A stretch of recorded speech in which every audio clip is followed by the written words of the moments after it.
Well, oh god. People are scattering the last video I did where the police can actually pull the protective light case and they'll admit that they took $25,000 from that man that bailed out his guy from the team inside a legally booked house. Do you realize how absurd it is that where I told you January 20th, it should be January 25th, 2019. It was a weird day. I went down to Walmart, got money out. There was one of the guys that watched me with this weird man. And you always count your money because money stacks. And I was going to pay off a payday loan we had from Christmas. So I counted the money. He's like, she works for me. She'll put her money in her pocket. I thought, I don't do that kind of jobs. Well, my arm had been chicken winged on the railing for not answering my phone because they had already almost shot me driving. Okay. I'm inside Walmart. Okay.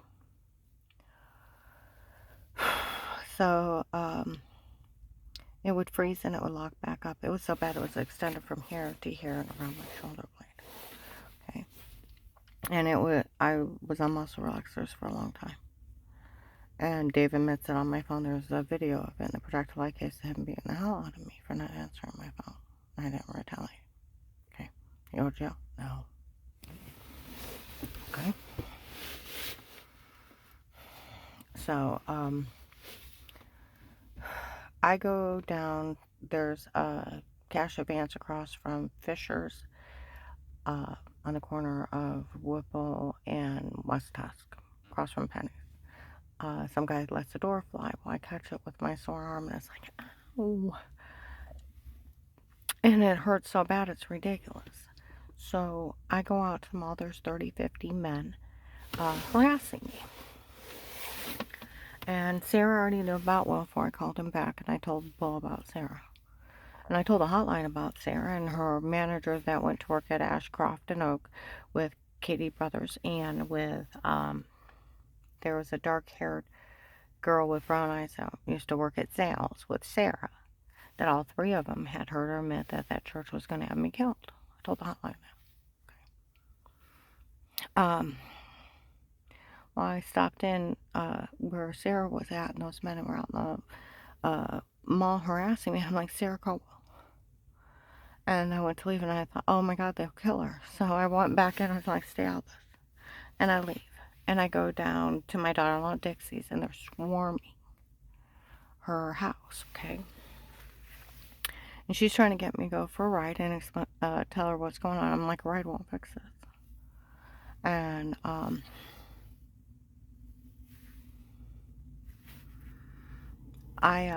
we go down to shoot. There was AJ Tacticals in Massillon across from the police station. And some ladies outside said some guy's trying to help him get away with this, and he's stupid. I looked at her, and some guy comes in and says, I want to see her shot pattern. He said, trust me, she has nothing to worry about. Yeah, there's a video of a shooting night within the month before that, right before Christmas. Me hiding on the floor. And Dave's outside with the shooters, talking about going to the wrong house and how they kill people. And there's a video of me hiding on the floor. Well, we go to leave, and he's like this, and people are swarming us. And I'm like, what? Because next time you're supposed to come up and kill me.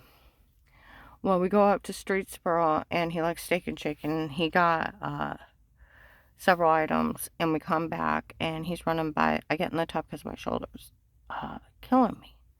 And I get in bed, and I'm crying, and I'm scared to death. Because he's acting like something else is going to happen. And someone knocks at the door. Now, inside a legally bugged house, they tell him the police always knew she's innocent and innocent before. They were talking about it at the station. Some guy was bailing his guy out from a team and said, if she's innocent, I'll pay a fine or bail. Said, no, the police already knew she was innocent and innocent before, and they never want to arrest her. They knew someone else did something wrong before. They said she told on what was going on with the FBI. And she used to get a $25,000 fine for saying something, or she was to be arrested for it. And the guy that was bailing his guy out from a team said, well, she's innocent, I'll pay that fine. And no man's to ever say a word to her. And no man's to ever touch her. And, yeah, and then some guy offers to take me, and Dave's like, no, I'll just keep her. I ain't going, nope. I mean, they had already almost shot me in the head driving. There's a shooter night. Walmart 62, there's 6 stalkers chased off. I've been beat with internal injuries. I had people were breaking in, stabbing me with needles. Someone actually pulls that protective light case. I'm drugged out the hell. I went from 212 to 217 from October 1st of 18 to February 25th or 24th of 19. I went down to 150. I lost 62 to 67 pounds in 4.5 months. It's not funny. I couldn't even keep saliva down. I was already losing weight and having bruises and coming out to be retired Judge Pete and his family doing this. Memorial Day weekend 2019 at the food counter at Walmart 62. A white woman to an African American man screaming it out for all Walmart to hear. For it's my daughter, her husband dates. He met her in Ravenna when she was having a stomach spell. It's for my daughter. They did all this for, and our family watching her doing this. Retired Judge Pete looks like a little white Santa Claus. Picture hanging on the wall of the courthouse 9/18/19, joking around with Judge Timothy Ludick in the back. It was him and his drug friends and that occult doing this to me the whole time. They admitted they corrupted Will August 10th or 11th, 22. Walmart 62 by the hair salon. We called Will and explained Michelle, and he set her up that no one ever helped her. And it's funny, they're actually going along with it instead of doing the right thing and helping her. They can't, where he badgered me on the phone. 1729, Department of Justice. If you badger a victim, a witness, or an informant, you go to jail. They have to take your statement if they believe you or not, and they have to follow through. People give them misleads all the time. I had crucial evidence. Dave, had hung up with me and went to answer his phone, and I had got a flu shot, got dizzy, sat on the bench, and the way the front of Giant Eagle in Ravenna, at that time, the way over in the corner is the flu shot, long pharmacy bench, ATM for Huntington Bank help desk and out. So I get the flu shot in that little corner thing, walk in front of the pharmacy, got dizzy, sat down on the bench. I hear the voice, I can't believe she's here. Well, it's the same one of, I got her. Try to kidnap me. I stand up, I turn my cart right by the ATM. He comes up behind me. I'd stab you right here and now if it wasn't for that security guard. Lady's like, are you going to stab her? He's like, I can't risk it with that security guard. I'll never make it out of here. I turn my cart right into the bank. I want to open an account. I thought you'll have to do it in front of someone. Pizza Hut lady walks out from around me, comes up, I get paid to watch her. Banker screaming at her, lady, stay out of this. She said, no, I get paid to watch her. And he's like, lady, I mean it, stay out of this. It won't be worth it in the end. And she walks off, and the guy that tried to kidnap me, tried to carjack me, just threatened to knife me, walks off with her, and Dave calls me back, and I put him on hold. Now, what was there to lie about? Had witnesses, tape, and audio.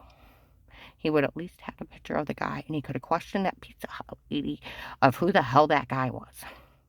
He probably got Dave calling him.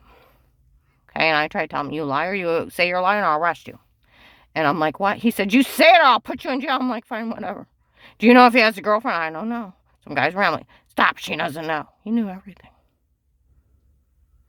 I'll list you informant, gives me all these promises, but you tell someone I'll list you crazy and no one can help you. My friend from the prosecutor's office started laughing. That agent does not have that kind of authority, and he can't do that, and the police know they can't go along with it. It's illegal.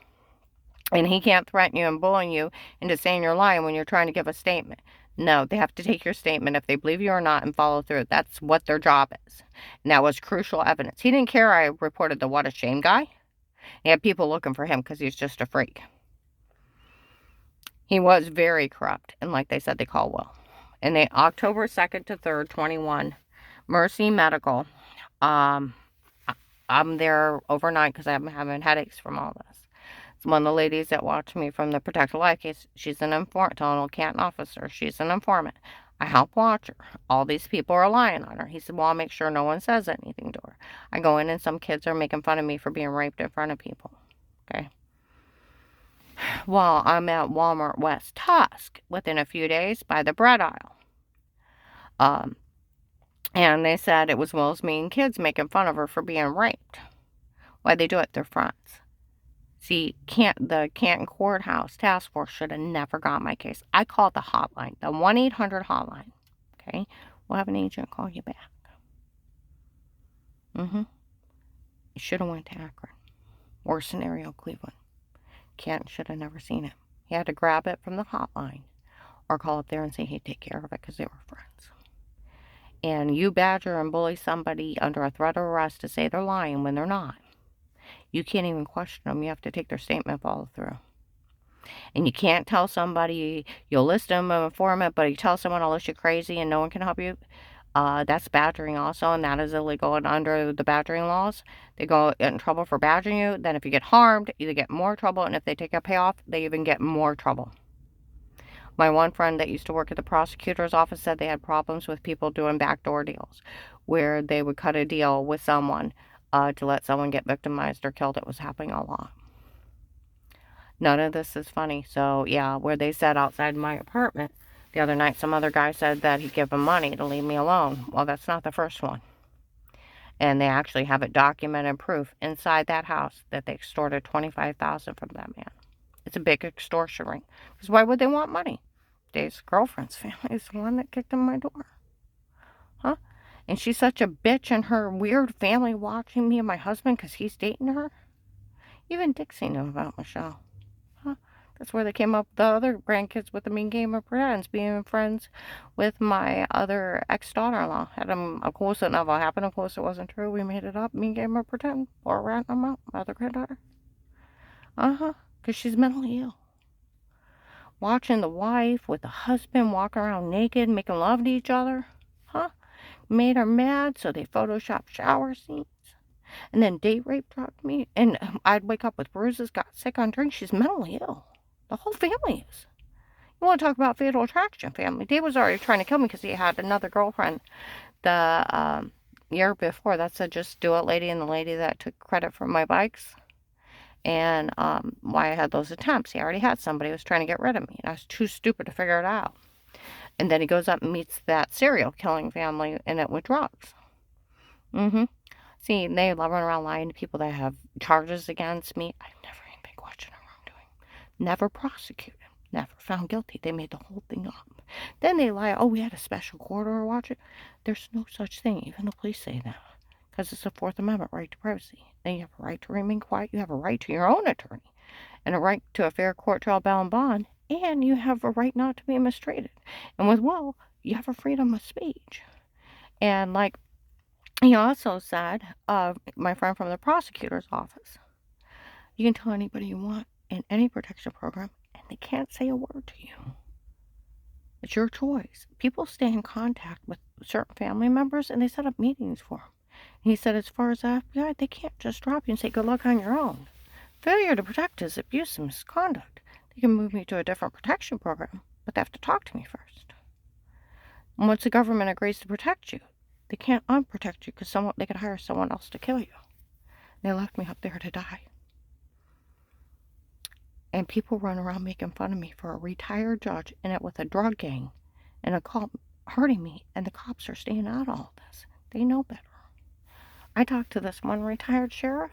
He's like, did you ever report your ex beating you? I said, yeah. He said, they arrested him, right? I said, no. He said, they don't have a choice. The domestic laws, violence laws are cut and dry. A female reports they've been beat. They have to arrest them, let them work it out in court. Nobody ever contacted me. They never did nothing. He never even got a fine. He said, you know they get fired for that. Department of Justice will get around to my case eventually. And it's like the Amish men with the beards. That agent opened to cover his ass. A protected lie case. Called Karen Around the House State case. That's what officers in uniform call it. Some of the Stark County sheriffs worked at when it got safe. Massillon police. Some of the Canal Fulton police, Minerva undercover police, and whoever the boys are in Portage County.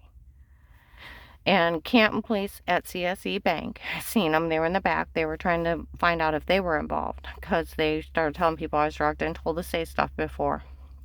And they already know I was drugged and framed and photoshopped because they've been around since January with all these people telling on them. And they also know that some guy went to Paymer for a call a while back, and it was a stunt for Dave to confront me in the truck. See, they actually did the investigation. Retired Judge Pete isn't funny, and his drug dealing friends. And they're laughing at the law. They're going around with that crooked statement. And they can't. They can actually go to jail. It's aiding and abetting.